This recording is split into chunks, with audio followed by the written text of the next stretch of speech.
హస్తినాపురానికి రాజు శంతను. ఆయన గంగాదేవిని వివాహం చేసుకున్నాడు. వారికి జన్మించినవాడే భీష్ముడు తన తండ్రి కోసం జీవితాంతం పెళ్లి చేసుకోనని ప్రతిజ్ఞ చేశాడు. అదే భీష్మ ప్రతిజ్ఞ. తర్వాత హస్తినాపురానికి ఇద్దరు రాజులు వచ్చారు. ధృతరాష్ట్రుడు అంధుడు కావడంతో పాండు రాజయ్యాడు. కుంటికి ఒక దివ్య మంత్రం ఉండేది. ఆ మంత్రంతో దేవతలను పిలిచి పిల్లలను పొందింది.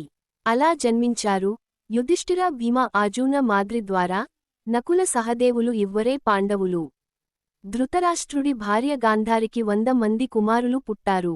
వారిలో పెద్దవాడు దుర్యోధన. పాండవులు మంచి స్వభావం కలవారు. కౌరవులు అసూయతో ఉండేవారు. దుర్యోధనుడు ముఖ్యంగా భీమను ద్వేషించేవాడు. అందరూ ద్రోణ వద్ద విద్యలు నేర్చుకున్నారు. అందరిలో గొప్ప ధనుర్విద్యావంతుడు అర్జున.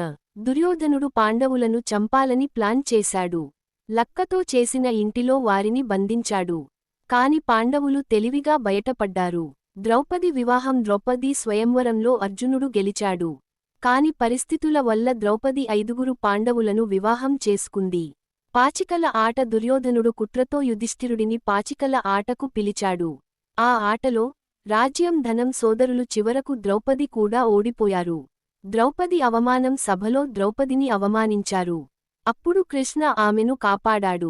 ఈ సంఘటన యుద్ధానికి పెద్ద కారణమైంది. వనవాసం. పాండవులు 12 సంవత్సరాలు అడవిలో, 1 సంవత్సరం అజ్ఞాతవాసం చేశారు. విరుద్ధ దిశల్లో ఉంచిన 2 కత్తులు. కురుక్షేత్ర యుద్ధం. చివరకు యుద్ధం తప్పలేదు.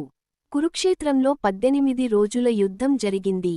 గీతా ఉపదేశం. యుద్ధానికి ముందు అర్జునుడు భయపడ్డాడు. అప్పుడు కృష్ణ భగవద్గీత ఉపదేశించాడు. నీ కర్తవ్యం చేయు, ఫలితం గురించి ఆలోచించకు.